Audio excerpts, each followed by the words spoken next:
दोस्तों जरा सोचिए कि समंदर के 60 फीट नीचे बिछाए हुए 1200 फीट लंबे और 30 इंच चौड़े क्रूड ऑयल से भरे हुए पाइपलाइन में 2 दिनों तक फंसे रहने का मंजर कैसे होगा। सोचकर ही डर लगता है ना। लेकिन ऐसा ही हादसा हुआ था 2022 में इन 5 डाइवर्स के साथ। पाइपलाइन में फंसे रहने के बाद इनके साथ जो हरकतें हुई वो बहुत ही भयानक और दिल दहला देने वाली थी। 48 घंटों तक इस क्रूड ऑयल से भरे हुए पाइपलाइन के अंदर फंसे रहने के बाद इनमें से सिर्फ एक ही जिंदा बच पाता है अपनी अनसुनी कहानी दुनिया को बताने के लिए। इन 5 डाइवर में से एक डाइवर के सूट पर एक गोप्रो कैमरा लगा था जिसमें इस घटना की सारी ऑडियो और वीडियो रिकॉर्ड हो जाती है, जिसे पूरी दुनिया पारिया डाइविंग डिजास्टर के नाम से जानती है। लेकिन आखिर क्या है ये पारिया डाइविंग इंसिडेंट और कैसे हुआ था और आखिर कौन था इसके पीछे जिम्मेदार? आइए जानते हैं पारिया डाइविंग डिजास्टर की पूरी कहानी आज के इस वीडियो में।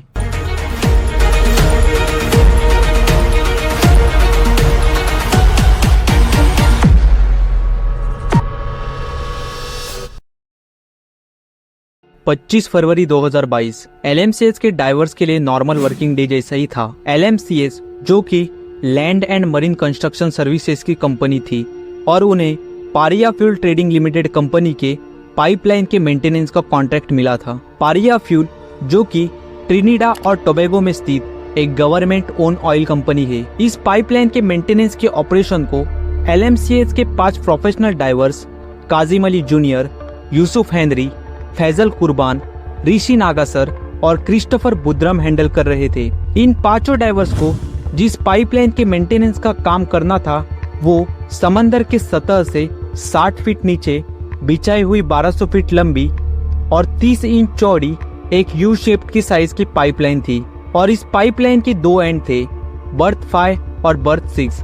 और इस पाइपलाइन का काम था बर्थ 6 से जहां बड़ी बड़ी शिप्स अपने क्रूड ऑयल को अनलोड करती थी और वहां से उसे बर्थ 5 तक ले जाना जहां मेन रिफाइनरी लगी है। हालांकि उस वक्त ये पाइपलाइन सर्विस में नहीं थी पर जरूरत पड़ने पर उसे यूज किया जा सकता था और इंडस्ट्री में उसे डेड लेग कहते हैं। मेंटेनेंस के काम को करने के लिए उन्हें सबसे पहले उस पाइप को समंदर के पानी से अलग करना पड़ता था, इसलिए वो स्पेशली डिजाइन मशीन का इस्तेमाल किया करते थे जिसे हाइपरबैरिक चेम्बर या फिर हैबिटेड बेल कहा जाता है। ये 8 बाय 8 फीट के क्यूब के साइज का होता है। LMCS के वर्कर्स ने इस क्यूब के स्ट्रक्चर को उस पाइपलाइन के बर्थ 6 के ऊपर इंस्टॉल किया ताकि वर्क एरिया के अंदर के पानी को बाहर निकाला जा सके। इस हैबिटेट के अंदर ऑक्सीजन के प्रेशर की वजह से समंदर का पानी इस हैबिटेट के अंदर नहीं जा पाता है और मेंटेनेंस टीम के लिए ड्राई वर्क स्पेस प्रोवाइड होता है और इसके अंदर वर्कर्स आराम से खड़े होकर अपने काम को कर सकते हैं और उन्हें अपने कपड़े और इक्विपमेंट्स रखने के लिए आसानी होती है। अगर इसे हम एग्जाम्पल के जरिए समझे तो ये बिल्कुल वैसा ही है जैसे अगर हम पानी से भरे बाल्टी में ग्लास को उल्टा कर डाले तो पानी उस ग्लास में नहीं जा पाता है।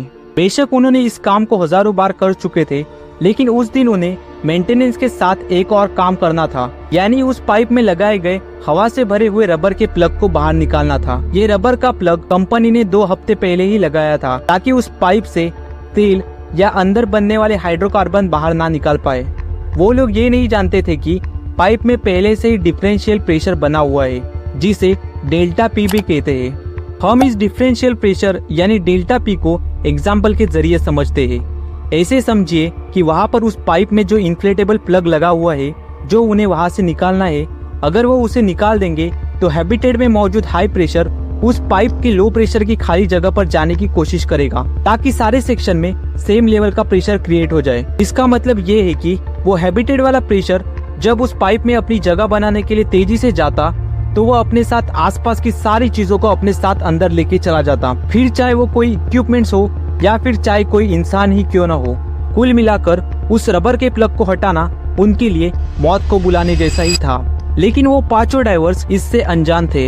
ये एक स्टैंडर्ड प्रोसीजर थी और ऐसे काम के लिए इंटेंस प्लानिंग, रिस्क कैलकुलेशन और क्लोज मॉनिटरिंग की जरूरत थी और ऐसी प्लानिंग और डिस्कशन काफी वक्त ले सकती है। लेकिन इस ऑयल कंपनी को सेफ ऑपरेशन के लिए तैयारी करने का टाइम नहीं मिला होगा और ज्यादातर एम्प्लॉय की तरह ये 5 डाइवर्स सिर्फ अपने ऑर्डर्स को फॉलो कर रहे थे। 5 डाइवर्स अपने वर्क साइट पर उतरते ही लेकिन वो इस सरप्राइज के लिए तैयार नहीं थे। काजिम अली जूनियर एक व्रेंच को अपने दूसरे टीम मेंबर को देता है ताकि वो उस पाइप में लगे प्लग को निकाल सके उस टीम मेंबर ने वॉल्व को धीरे धीरे रिलीज करना शुरू किया। जैसे ही प्लग रिलीज हुआ, प्रेशर डिफरेंस के कारण पाइपलाइन के अंदर जोर का पानी का भवंडर बन जाता है और वो वहाँ पर मौजूद हवा, पानी और उन पांचों डाइवर्स को उनके इक्विपमेंट सहित जोर से अंदर खींच लेता है। वो पांचों कुछ समझ पाते उतने में वो पानी के भवंडर के बीच उस पाइपलाइन में 90 सेकंड तक खींच लिए चले जाते हैं और अचानक से एक जगह पर जाके पटक दिए जाते हैं और वहाँ पर जाके रुक जाते हैं। उन्हें सांस लेने में मुश्किलें हो रही थी और गले में और आंखों में जलन महसूस होने लग रही थी।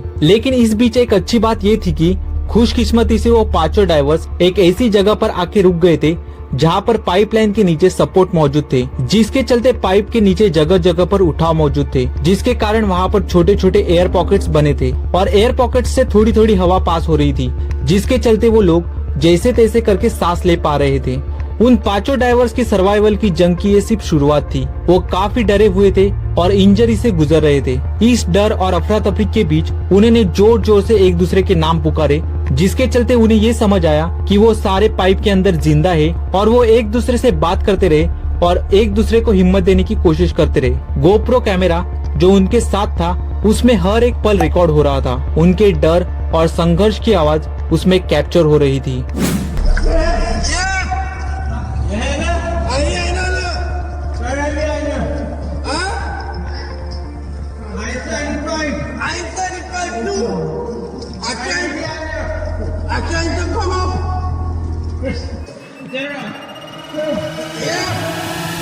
उन्हें समझ आ चुका था कि वो सारे बहुत बुरे हाल में है, पर किस्मत से सारे जिंदा है और जल्द से जल्द उन्हें यहाँ से बाहर निकलना होगा। लेकिन उन्हें एग्जैक्टली ये मालूम नहीं था कि आखिरकार वो पाइप के किस हिस्से में फंसे हैं, जिसके चलते ये बता पाना काफी मुश्किल था कि उन्हें किस दिशा में आगे बढ़ना है, क्योंकि अगर वो गलत डायरेक्शन में आगे चले गए तो उन्हें आगे का रास्ता बंद मिलेगा। बहुत देर तक आपस में बातचीत करने के बाद उन्होंने ये फैसला लिया कि वो सब क्रिस्टोफर की ओर की साइड से आगे बढ़ेंगे। उन्होंने एक दूसरे के पैरों के जरिए एक चेन बना ली और अपने शरीर को आगे ढकलने लगे। पर दिक्कत ये थी कि सारी पाइप तेल से चिकनी थी, जिसकी वजह से वो बुरी तरीके से फिसल रहे थे और आगे बढ़ना मुश्किल हो रहा था। इससे भी बड़ी दिक्कत ये थी कि बाकियों को छोटी मोटी इंजरीज ही हुई थी, लेकिन काजिम और यूसुफ के पैर टूट गए थे। फिर भी वो धीरे धीरे आगे बढ़ने की कोशिश करते रहते हैं। थोड़ी देर तक आगे बढ़ने के बाद उन्हें एक और मुसीबत का सामना करना पड़ता है। पाइपलाइन में आगे बढ़ते बढ़ते पानी का लेवल बढ़ता जा रहा था और आगे पाइप पानी से पूरा भरा हुआ था। इसका मतलब ये था कि उन्हें आगे जाने के लिए पानी में डूबकर जाना पड़ेगा और अपनी सांसों को भी रोकना पड़ेगा। अगर सारे एक साथ आगे जाते और आगे उन्हें कोई एयर पॉकेट नहीं मिल पाते तो सबसे पीछे वाला सबसे पहले मारा जाता। इसलिए सारे एक साथ आगे जाने से बेहतर उन्होंने डिसाइड किया कि सिर्फ दो लोग यानी क्रिस्टोफर और काजिम पहले आगे जाएंगे और बाहर निकलने की कोशिश करेंगे और अंदर फंसे लोगों के लिए हेल्प बुलाएंगे। वो दोनों दुआ करते रहे और बड़ी मुश्किल से अपनी सांस रोककर उस पानी से होकर आगे बढ़ते रहे और जैसे तैसे करके अगले एयर पॉकेट तक जा पहुंचे। लेकिन काजिम का टूटा पैर उसे और आगे बढ़ने नहीं दे रहा था। ऐसे में दोनों ने ये फैसला किया कि अब सिर्फ क्रिस्टोफर ही आगे जाएगा और क्रिस ने प्रॉमिस किया कि वो जरूर मदद लेकर आएगा। क्रिस्टोफर ने अपने ऑक्सीजन सिलेंडर को अपने सीने से आगे लगा लिया और पाइपलाइन में आगे बढ़ता रहा। जैसे तैसे क्रिस्टोफर आगे बढ़ रहा था तभी उसने ये महसूस किया कि उसका ऑक्सीजन खत्म हो रहा है। इसका पता उसे एयर की क्वालिटी से लग रहा था। थोड़ी देर बाद उसके टैंक में सिर्फ लास्ट ब्रेथ बची हुई थी और उसने वो आखिरी सांस भी ले डाली। उसे लग रहा था कि अब सब कुछ खत्म हो चुका है और उसका बच पाना मुश्किल है। फिर भी क्रिस्टोफर हिम्मत करके आगे बढ़ता है और तभी अचानक से उसका टैंक एक लोहे की चीज से जा टकराया। जब उसने उसे छूकर देखा तो ये एक और ऑक्सीजन टैंक था। उसने जल्दी से उस ऑक्सीजन टैंक के रेगुलेटर को ढूंढा। रेगुलेटर उसे मिल भी गया, लेकिन रेगुलेटर का माउथ बुरी तरीके से टूटा हुआ था और ऑयल से गंदा हुआ था। फिर भी क्रिस्टोफर ने उस रेगुलेटर को मुंह में डाल दिया और आगे बढ़ते रहा। काफी देर तक आगे बढ़ने के बाद आखिरकार वो पाइप के उस मोड़ पर पहुंच गया जहां से उसे ऊपर उठना था। लेकिन उसे ये डर सता रहा था कि ये बर्थ 6 की बजाय बर्थ 5 ना निकले, क्योंकि अगर ये बर्थ 5 का दरवाजा होता तो पाइप का वो हिस्सा पहले से ही बंद होता और वो वहां पर अटक जाता।